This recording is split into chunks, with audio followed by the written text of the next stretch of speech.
اعوذ باللہ من الشیطان الرجیم بسم اللہ الرحمن الرحیم. ڈیئر اسٹوڈینٹس، آج سے ہم فلاسفی آف لا کے لیکچر کی سیریز کو سٹارٹ کرنے جا رہے ہیں. کووڈ-19 کی وجہ سے جو آپ گھروں میں سٹک ہیں، تو اس حوالے سے انشاءاللہ تعالی کوشش ہوگی کہ ایک brief summary philosophy of law کے ویریس ٹاپکس کے اوپر آپ تک پہنچا دی جائے. تو ویڈیو سٹارٹ کرنے سے پہلے آپ سے گزارش ہے کہ آپ میرا چینل جورس پلینٹ سبسکرائب کر لیں اور اس کے آگے بیل کے آئیکن کو پریس کر دیں تاکہ آپ کو میری نئی آنے والی ویڈیو بر وقت مل سکے. تو dear students, philosophy of law کا چیپٹر نمبر 9 شروع کرنے جا رہے ہیں، جو کہ مشتمل ہے امریکن ریئلزم کے نام سے. تو سب سے پہلے تو آپ کو یہ پتہ ہونا چاہیے کہ اس چیپٹر کا موضوع کیا ہے، اس میں ہم کیا کچھ ڈسکس کریں گے اور یہ کن معاملات سے متعلقہ ہے. جس طرح اس چیپٹر سے پہلے ہم نے سوشل کانٹریکٹ تھیوری کو ڈسکس کیا. سوشل کانٹریکٹ تھیوری میں 3 ویو ہم نے ڈسکس کیے. ایک ویو تھا جو قبل مسیح کے جو رائٹرز ہیں، جس میں پلیٹو اور ارسطوٹل وغیرہ آتے ہیں، ان کے موضوع کو ڈسکس کیا. پھر جو 16ویں-17ویں صدی کے جو رائٹرز ہیں ان کو ہم نے ڈسکس کیا، جس میں تھوماس ہابز وغیرہ آتے ہیں. اور پھر جو دور جدید میں 20ویں صدی کے جو رائٹرز ہیں، ڈیوڈ گاتھیئر سمیت، اس میں کافی کچھ ہم نے ڈسکس کیا. تو جو سوشلزم سے متعلقہ جو معاملات تھے انہوں نے اس کو ہائی لائٹ کیا. بیسیکلی وہ چیپٹر بھی، سوشل کانٹریکٹ تھیوری بھی، لیگل سسٹم کو ڈسکس کرتا ہے، لا کو ڈسکس کرتا ہے کہ ایک اسٹیٹ کے اندر ود ان دی اسٹیٹ لا کس طرح امپوز کیا جا سکتا ہے. اسی طریقے سے یہ بھی تھیوری ہے امریکن ریئلزم. یہ بھی اپنا ایک محسوس انداز رکھتی ہے جو کہ مختلف موضوعات کو ٹچ کرتی ہوئی اپنا ایک الگ ویو دیتی ہے، جو کہ فلاسفی آف لا کے چیپٹر جتنے ابھی تک آپ نے پڑھے یا جتنی تھیریز ابھی تک آپ نے پڑھی، یہ ان تمام تھیریز سے ہٹ کے ہے. ایک ڈیفرنٹ ویو ہے اس کے اندر. تو چلے سب سے پہلے تو realism. What is realism? American تو آگے سمجھ کہ یہ امریکن کا سسٹم ہے، یہ امریکن کے ویوز ہیں. ریئلزم کیا ہے؟ ریئلزم کو اگر ہم اردو میں دیکھیں تو حقیقت پسندی ہے، حقیقت بینی ہے. تو اس سے یہ میننگ ہم اخذ کر سکتے ہیں کہ امریکن ریئلزم مین کہ جو امریکن کا جو لیگل سسٹم ہے، جو ان کا سٹرکچر ہے، وہ حقیقت کے اوپر مبنی ہے. وہ ان کے جو رجحانات ہیں لا سے متعلقہ، وہ اس کو پریکٹیکلی دیکھنا چاہتے ہیں، اس کو پریکٹیکلی امپوز کرنا چاہتے ہیں. نہ کہ صرف وہ ڈسکس کرتے ہیں بلکہ وہ امپوز کرنا چاہتے ہیں. تو اسی رجحان کو جاری رکھتے ہوئے جو سوشلزم کے جو معاملات ہیں یا سوشولوجیکل اپروچ ہے، وہ بعض اوقات اس کو left wing the of functional school بھی کہتے ہیں. یعنی کہ یہ اس کی ایک ونگ ہے جو معاملات کو ڈسکس کرتی ہے. پھر جو بڑی ضروری چیز ہے اس کے اندر کہ اس کے جو ماننے والے ہیں، اس تھیوری کے جو ماننے والے ہیں، جو اس تھیوری کو آبزرو کرتے ہیں، وہ اس کو نہ صرف بناتے ہیں بلکہ اس کی ورکنگ کے اوپر بھی بات کرتے ہیں. میکنگ اینڈ ورکنگ کے اوپر اس کی بات کرتے ہیں، اور وہ کہتے ہیں کہ اس کا جو میکنگ کا پروسیس ہے یا ورکنگ کا پروسیس ہے، وہ سائنٹیفک آبزرویشن ہے. انہیں سائنسی بنیادوں کے اوپر ہم جو ہے وہ دیکھنا چاہتے ہیں. اسی وجہ سے اس کو ریئلسٹ اسٹڈی کا نام دیا جاتا ہے. اور یہ جو ٹراڈیشنل لا ڈیفینیشن آف لا ہے، اس کو ریجیکٹ کرتے ہیں. یعنی کہ ٹریڈیشنل جو ڈیفینیشن آف لا ہے اس کو یہ نہیں مانتے. وہ یہ کہتے اس تھیوری کے ماننے والے کہتے ہیں کہ جتنے بھی پرنسپلز ہیں، جتنے بھی رولز ہیں، ان کو انفورس کیا جاتا ہے عدالتوں کے ذریعہ سے. تو اس تھیوری کا مین تھیم ہی یہی ہے کہ رولز کو، پرنسپلز کو عدالتوں کے ذریعے انفورس کیا جاتا ہے، اور جو ججز ہیں وہ اپنے ڈیسیجنز کے ذریعے پھر اس کو سامنے لے کے آتے ہیں، ثابت کرتے ہیں. تو ججز کے کریکٹر سے متعلقہ تمام موضوعات اس تھیوری کے اندر ڈسکس کیے جاتے ہیں. وہ کہتے ہیں کہ قانون کے اندر جب جج ایک ڈیسیجن کرے گا، چونکہ وہ ہیومن ہے تو ہیومن فیکٹر ہونے کی وجہ سے وہ اپنا ڈیسیجن قانون کے مطابق دے گا، جو اس کے سامنے ضابطہ ہے اس کے مطابق وہ دے گا. تو اس حوالے سے اس تھیوری کو ججز اور لائرز کی تھیوری کا نام بھی دیا جاتا ہے عام الفاظ کے اندر. تو امریکن ریئلزم کے اندر جو ٹریڈیشنل کانسیپٹ ہے وہ ختم، اور وہ کہتے ہیں کہ جو قانون ہے، جو ڈیسیجنز ہے، جو عدالتیں دیتی ہیں، وہ ایک پریکٹیکل ورکنگ ہے، ایک پریکٹیکل نمونہ ہے عام لوگوں کے لیے. تو اسٹوڈنٹس کسی بھی اسٹیٹ کا قانونی نظام سمجھنے کے لیے اس کے پیچھے جو ایک سیریز یا چین آف لاز ہیں coupled with constitution of that state, اس کو بھی دیکھنا ضروری ہے. اگر ہم بات کریں امریکن کانسٹیٹیوشن کی، تو امریکن کانسٹیٹیوشن دنیا کا سب سے شارٹیسٹ کانسٹیٹیوشن ہے، یعنی کہ دنیا کا مختصر ترین کانسٹیٹیوشن ہے. اگر ہم برٹش کے کانسٹیٹیوشن کی بات کریں تو برٹش کا کانسٹیٹیوشن جو ہے موسٹلی ان ریٹن ہے. اگر ہم پاکستان یا انڈیا کے کانسٹیٹیوشن کی بات کریں تو یہ کافی ایک ٹھیک لینتھ تک یہ تحریری ہیں، اور کافی کچھ ہمیں کانسٹیٹیوشن کے میں سے مل جاتا ہے. تو بات اب سمجھیے گا کہ اگر ہم امریکن کانسٹیٹیوشن کی بات کرتے ہیں تو یہ شارٹیسٹ کانسٹیٹیوشن ہے. اٹ مینس کہ اس کے اندر جو اسٹیٹ کو رن کرنے کے لیے یا جو لا کا لیگل سسٹم ہے اس کو دیکھنے کے لیے ہمیں بہت کم سٹرکچر ملے گا، بہت کم مواد ملے گا. تو اس لیے پھر امریکہ کے اندر جتنے بھی معاملات بن جاتے ہیں جو کنٹیسٹڈ ہیں، یا جن میں ویوز ڈفرینٹ بن جاتے ہیں، یا جس میں لا کی انٹرپریٹیشن کی ضرورت پڑ جاتی ہے، تو ان تمام معاملات کو پھر اگر عدالتوں کی طرف لے کر جاتے ہیں تو پھر عدالتوں میں جب وہ لے کر جاتے ہیں تو ججز ان کے اوپر ڈیسیجن کرتے ہیں.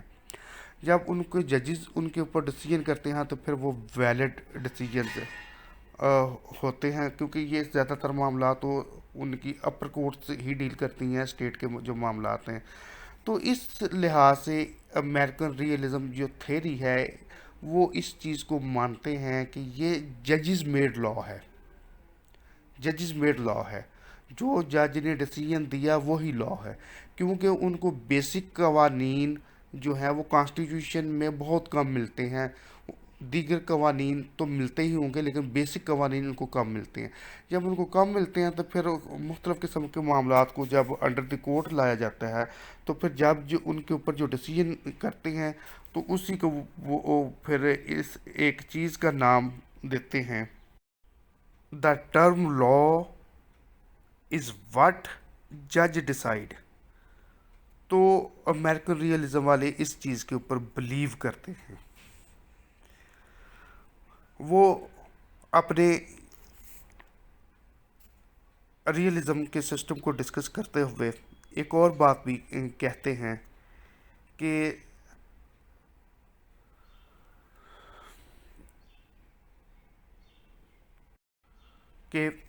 قانون ایسا ہو، قانون ویسا ہو، انہیں اس چیز سے کوئی کنسرن نہیں ہے. وہ کہتے ہیں،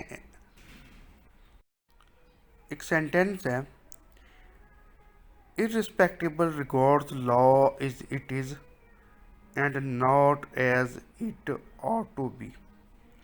یعنی کہ لا جو ہے اس میں کیسا ہو یہ تو جورسٹ چلو ڈسکس کرتے ہیں، لیکن الٹیمیٹ ان کا جو اس میں پرپز ہے وہ ریفارم دی لا ہے، وہ لا کی ریفارمیشن کی بات کرتے ہیں.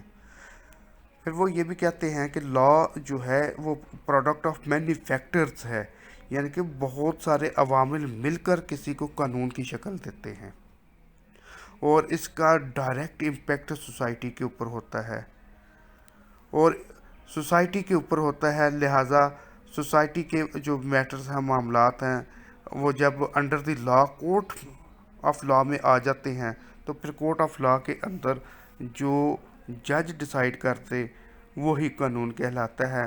لہٰذا یہ بات ہم کہہ سکتے ہیں کہ امریکن لیگل سسٹم کے اندر ججز کا بہت بڑا رول ہے امریکن کانسٹیٹیوشن کو انٹرپریٹ کرنے میں اور اس کو مختلف فیلڈ میں لاگو کرنے کے لیے.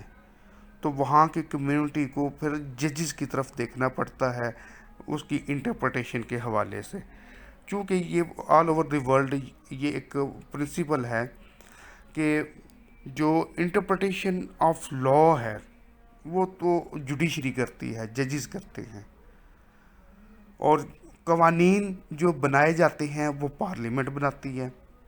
اب امریکہ کے اندر ان کے دو ہاؤس ہیں، ایک ہے سینٹ ہے اور ایک ہے ہاؤس آف ریپرزنٹیٹیو ہے. تو ان دونوں کو ملا کر وہ کانگریس کا نام دیتے ہیں. تو کانگریس کا کام لیجسلیشن کرنا ہے، قوانین کو پاس کرنا ہے، اور ان کی انٹرپریٹیشن کا کام وہاں کی جوڈیشری کا ہے. تو امریکن ریئلزم میں 19ویں اور 20ویں صدی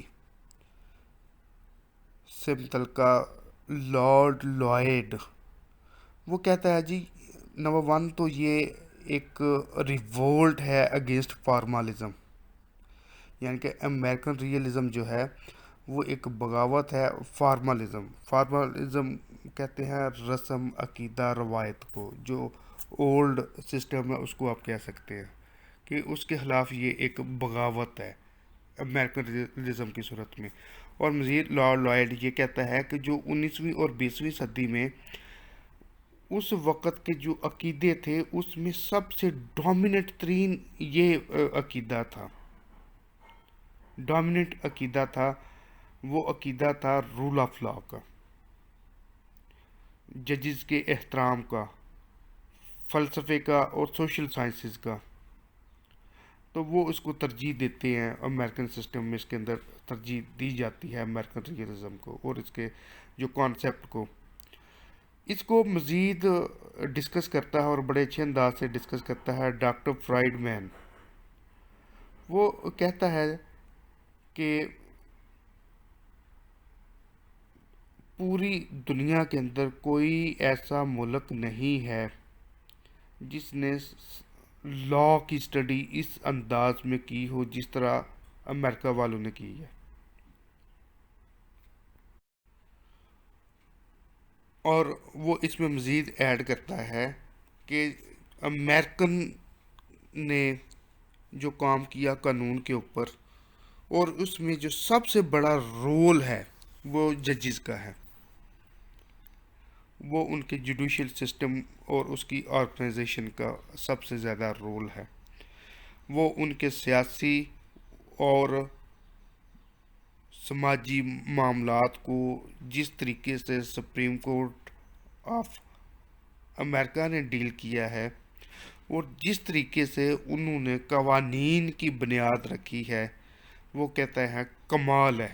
یہ اس کی اگزامپل پوری دنیا کے اندر کہیں پر بھی نہیں ملتی، کیونکہ سپریم کورٹ فائنل اتھارٹی ہے اور سپریم کورٹ کے جو جتنے بھی ڈیسیجنز آتے ہیں وہ حتمی حیثیت رکھتے ہیں، اور جو لوئر کورٹس کے اوپر وہ بائنڈنگ کی حیثیت رکھتے ہیں.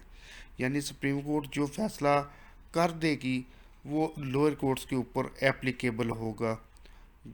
اس کو سائٹیشن بھی کہتے ہیں، اتھارٹی بھی کہتے ہیں، کیس لا بھی کہتے ہیں، پریسیڈنٹ بھی کہتے ہیں، مختلف قسم کے ناموں سے اس چیز کو جانا جاتا ہے۔ تو اس میں امریکہ کی جو لیگل سٹرکچر ہے، چونکہ کانسٹیٹیوشن کے شارٹ ہونے کی وجہ سے پھر سارا جو معاملات ہے، نظام ہے، جوڈیشری کے اوپر آ گیا۔ تو جوڈیشری میں جو سپریم کورٹ کی پھر جو ججمنٹس ہیں ان کے ذریعے قانون کی بنیاد رکھی گئی، اور وہ امریکن ان کو مانتے ہیں، ان کا احترام کرتے ہیں، ان ججمنٹس کو پڑھ کر وہ قانون کی بنیادوں کو سمجھتے ہیں۔ تو اس لحاظ سے جو امریکن ریئلزم ہے اس کے اندر جو سب سے بڑا آپ کے لیے میسج ہے کہ یہ ایسے قوانین ہیں جو کہ ججز میڈ لا ہیں۔ پلس ایک اور میجر پوائنٹ ہے R2B، یعنی کہ قانون جو ہے وہ قانون ہے، اور اس کے اوپر ہماری ویمز جو ہیں وہ شامل نہیں ہو سکتی۔ ہماری ویم سے مراد، ہماری خواہشات سے مراد ہر کسی کی بھی ہے، ہاں وہ جوڈیشل سائڈ پہ ہے، ہاں وہ پارلیمنٹ کی سائڈ پہ ہے، یا کسی بھی سائڈ پہ ہے، ہماری خواہشات اس میں شامل نہیں ہو سکتی۔ جو ضابطہ ہے اس کے مطابق عمل کیا جائے گا۔ اس تھیری کے جو سب سے بڑے ماننے والے ہیں، جو اس کو ایکسپلین کرتے ہیں، وہ نمبر 1 ڈاکٹر فرائڈمین ہے، دوسرا جان چمپسن گرے ہے، اور تیسرا اولیور وینڈل ہالمز ہے، جسٹس ہالمز۔